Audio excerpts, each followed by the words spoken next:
Hello everyone, গুলমার্গের আরেকটা পার্টে তোমাদের সবাইকে ওয়েলকাম। সো চলো এবার ফার্স্ট ফেজটাকে এক্সপ্লোর করা যাক। এখান থেকে দেখো কি ভালো লাগছে দেখতে নিচটা। আমরা জাস্ট এখান থেকে দেখেই ফিদা হয়ে যাচ্ছিলাম। এখান থেকে যেই মুহূর্তে আমরা নিচের দিকে নামতে যাব তখনই একজন আর্মির সাথে আমাদের কথা হচ্ছিল। উনি ওয়েস্ট বেঙ্গলেই থাকে, আমরা বাংলায় কথা বলছিলাম বলে উনি শুনে নিজেই কথা বলতে এসেছিল। তো উনি বলছিল উনি ডুয়ার্সে থাকে, একটু গল্প করছিল। তো তারপরে আমরা নেমে যাচ্ছিলাম নিচের দিকে। তো চলো এবার নিচের দিকে নামা যাক। দেখো আমাদের এই রাইট সাইডে ইগলু রয়েছে। এটা হলো ইগলু রেস্টুরেন্ট, এটা খুব ফেমাস। আমি অনেক ভিডিওতে এই রেস্টুরেন্টটাকে দেখেছি। এটা ভীষণ সুন্দর দেখতে। আর দেখো তোমরা সামনের দিক থেকে চোখ ফেরানো যাচ্ছে না, পুরো সাদা হয়ে রয়েছে আর এত সুন্দর ওয়েদার। আর দূরে ওই যে দেখা যাচ্ছে দুধের মতো সাদা পাহাড়, তো ওখানেই যাচ্ছে ফেজ 2। আর রোদ্দুরের এত তাপ ছিল, ভীষণই গরম লাগছিল আর তাকানো যাচ্ছিল না সামনের দিকে। আর জানো তো বাড়ি থেকে অনেক কিছু ভেবে যাই, এই রিলস করবো, ওই রিলস করবো, এই জিনিসটা করবো, ওই জিনিসটা করবো, বাট এরকম না হয় না। সেই জায়গাটাতে গিয়ে না সব ভুলে যাই। ওই এত সুন্দর জায়গা দেখে আর ওই মনে থাকে না যে রিলস গুলো করতে হতো। আর এখানে দেখো রাস্তাটা কি বাজে, মানে এই রাস্তাটার দিকে যেতে পারছিল না তুনু, তাই ও তুনুকে কোলে করে নিয়ে নামছিল। আর এবার আমরা চলে এসেছি একদম ওই মেন জায়গাটাতে, যেই জায়গাটা আমরা উপর থেকে দেখছিলাম। তো চলো আরো ভেতরের দিকে যাব। এখন যেই জায়গাটাতে খুব বেশি বরফ রয়েছে ওই জায়গাটাতে যাব। দেখো দেখো দেখো ফাইনালি আমরা চলে এসেছি ওই জায়গাটাতে।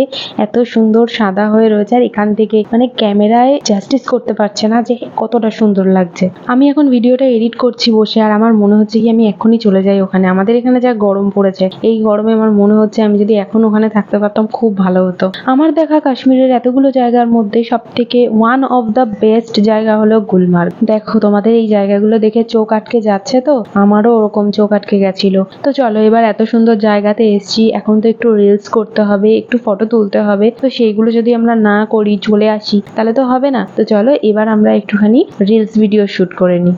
এখন যে রিলস গুলো বানাচ্ছি সেই রিলস গুলো আমার প্রোফাইলে দেওয়া আছে, তোমরা চাইলে চেক আউট করে আসতে পারো। আর বিশ্বাস করো এতদিন আমরা কাশ্মীরে ঘুরেছি, কোনোদিনও এত সুন্দর ওয়েদার পাইনি। আর ওই যে ওয়েদার গুলো ছিল না, ফগি ওয়েদার, ওই ওয়েদারে না একদমই ভিডিওর কোয়ালিটি ভালো আসছিল না। আর তখন আমি ভেবেছিলাম হয়তো আমার ফোনের ক্যামেরার কোনো প্রবলেম আছে, ফোনের ক্যামেরাতে ভালো আসছে না, এরকম কিছু ভেবেছিলাম। কিন্তু এখানে আসার পরে আমি দেখলাম, আমি যেটা বুঝতে পারলাম যে আমার ফোনের ক্যামেরা একদমই ঠিক আছে। ওখানকার ওয়েদারের জন্য আমার ভিডিওগুলো এতটাই মানে ডাউন আসছিল। সো চলো এবার আমাদের ডাক পড়ে গেছে, এবার আমাদের চলে যেতে হবে আবার রিটার্ন। আমার তো কিছুতেই মন চাইছে না, বাট কিছু করারও নেই, আমাদেরকে তো যেতেই হবে।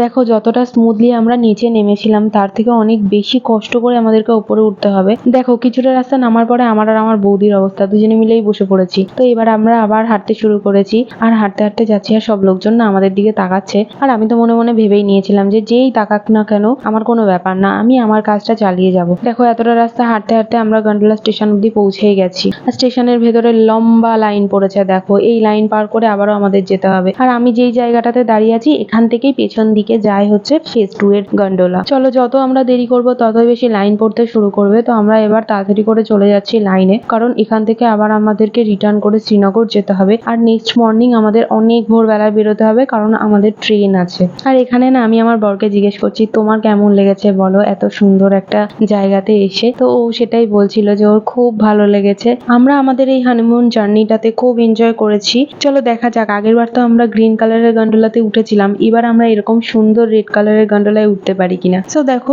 এখানে আমাদের লাইন দিতে হয়নি বেশিক্ষণ, ওই 15 to 20 মিনিটস মতো লাইন দিয়েছি। আর আমরা পৌঁছেও গেছি স্টেশনের ভেতরে। এবার আমাদের গন্ডোলাতে ওঠার পালা। আর ফাইনালি আমরা দেখো এই রেড কালারের গন্ডোলাটাতে উঠেই পড়লাম। সো এই পার্টটা এতটুকুই থাকলো। ভালো লাগলে কি করবে, লাইক, শেয়ার এন্ড সাবস্ক্রাইব করবে অবশ্যই, আর কমেন্ট করে জানাবে কেমন লাগলো এই ভিডিওটা। So bye for now.